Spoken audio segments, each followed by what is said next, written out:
Morning guys, Dave. I am in a good mood. I slept well, I'm showered, and I'm ready to go. It's about 6:45 in the morning. I'm near Greenville, South Carolina, or no, Augusta. I think I'm near Augusta, South Carolina. Anyways, if you don't like cemeteries and graves, this won't probably be the video for you today. I think I got quite a few of them. And then I think I should be starting my turn back here tonight. So, we'll see. But anyways, here we go with day number 4.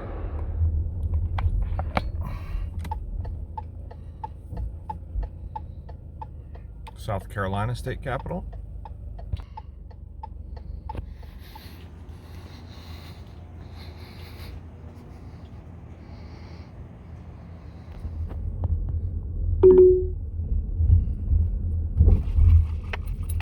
At the light, turn right. I'm at the Green Lawn Memorial Park Cemetery, Columbia, South Carolina. Johnny May Young. Born Johnny May Young in Sand Springs, John and Lilia May Young would become the Great May, because they're one of the toughest in the wrestling business.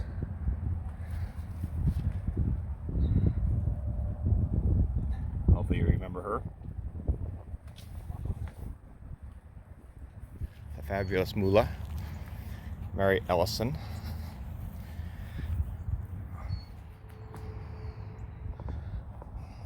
I do not choose to be a common man. It is my right to be uncommon.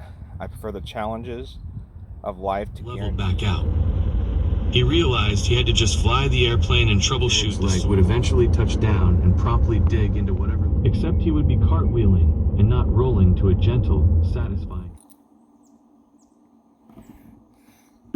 Betty June Bickner and 7-year-old Mary Emma Thames.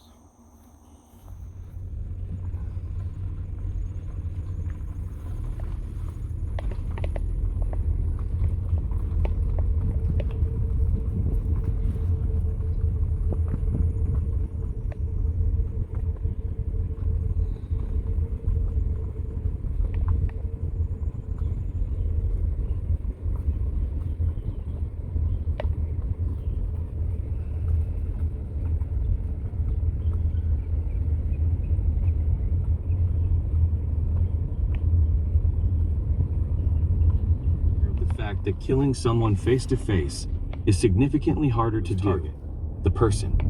The experience would be he knew. But he was coming back yet, so been fairly recent. I'm guessing. Slide that across here, see if you can see it. Here we go. Were all that remained. A sight becoming all forced the residents to abandon their posts. There was no sign of living, uninfected survivors.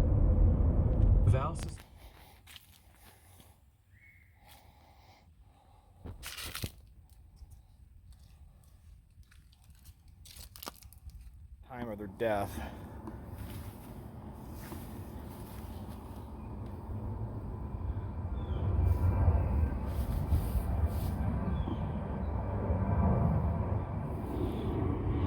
Far from being the first visitor here.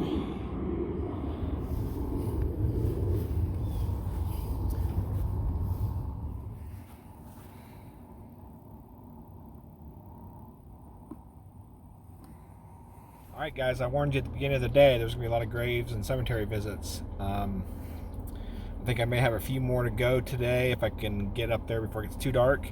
Tomorrow shouldn't be as bad. There's a few others out there. I'm not gonna say no more, but it won't be probably as much of a day of full cemetery and grave videos. So, anyways, again, I did warn you. Alright, gotta get going. Alright guys. Got a train coming. You can hear it. Like I said, that's been my thing this whole frickin' trip is trains. But that's okay. I'm not here for that. I'm here for this big ass chair for some reason.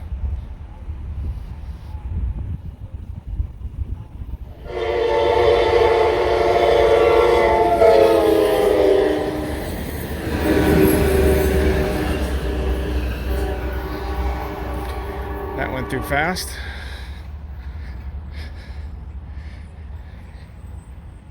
The chair, I don't quite understand it, but it's a pretty cool looking chair. A lot of detail to it. There you go. All right, guys, I'm pretty excited about this one.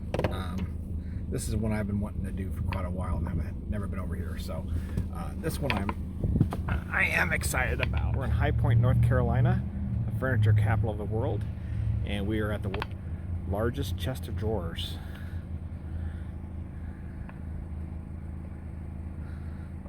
About 3 stories high there. Get the socks hanging out there. It's pretty cool. All the detail there. The poles. How cool is that? I take you guys to the most exciting places in the world. I know. We can go up to it closer, but I can't with the fence, so we're good here. You can see the cars for scale, house for scale. Yeah, that's cool. We'll get a picture here with it. All right, so we'll give you some facts here about it. This town landmark was built in 1926 and completely remodeled in 1996, and now obviously going through a remodel here again. It's 38 feet tall, accessorized with 2 giant socks hanging from one of its drawers. It's gotten a lot of different colors over the years. Socks have changed, the stain has changed on the chest. That's pretty cool. It's not all cemeteries. I can do some cool stuff once in a while. I'm at the oldest building in High Point, North Carolina. It's the colonial home of Mary and Philip Hoggett, H-O-G-G-A-T-T, Quaker potter. It's pre-revolutionary style cabin, built around 1754. And so personal to me. Well, Philip and Mary Hoggett is my 7th great-grandfather and great-grandmother, and this was their cabin.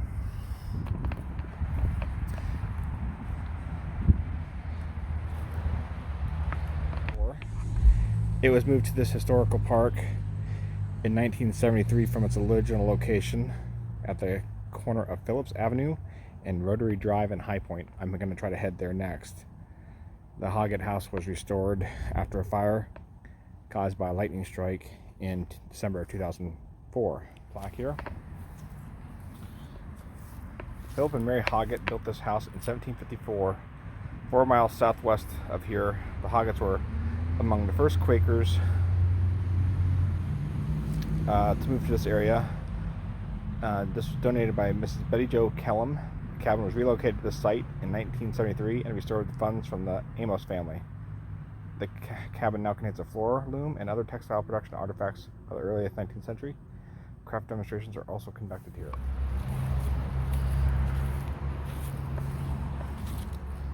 Mary was at Glen. So yeah, my cabin here in High Point, North Carolina. Oldest building in High Point. Constructed by my 7th great-grandfather and grandmother. That's pretty cool. Might be the highlight of the trip for me to see something like this.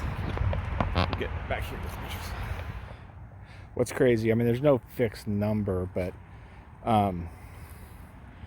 generations can multiply pretty quick. I said 7th generation. I wanted to give you some basic math here. Generation 1, let's just say the couple has 3 children. Generation 2, those 3 children had 3 children, so now you're up to 9 total.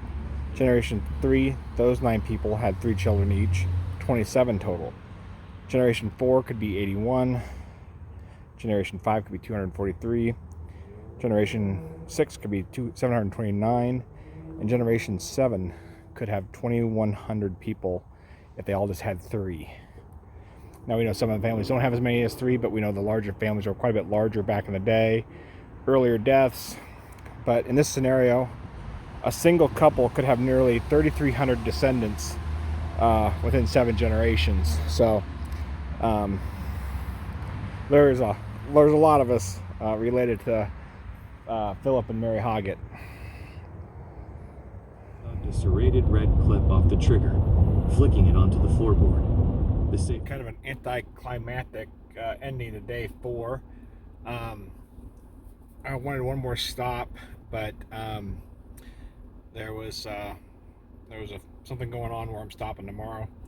A lot of people around, so I didn't want to interrupt what they were doing. So I came down about 20 minutes down the road and got my Waffle House for the second time this trip. And then I will be kind of backtracking a little bit tomorrow morning pretty early, and then I will be heading off to coming back this way. I'm heading north. I'm kind of heading northwest now, so I'm kind of on my return trip a little bit. But yeah, I'll have a pretty early morning to go back to something I missed, and then we'll power through and see what tomorrow brings. Be a lot less, probably a lot less cemeteries. Might not start off that way, but it'll end out. It'll be a lot less going on. So thanks for watching. I think this is the end of day 4. So yeah. Oh, well, I did forget to add my accommodation. So Love's Truck Stop. It was the best I could find for being halfway close to where I want to be tomorrow. So yeah, Love's Truck Stop. Should be pretty noisy tonight. All right, see ya.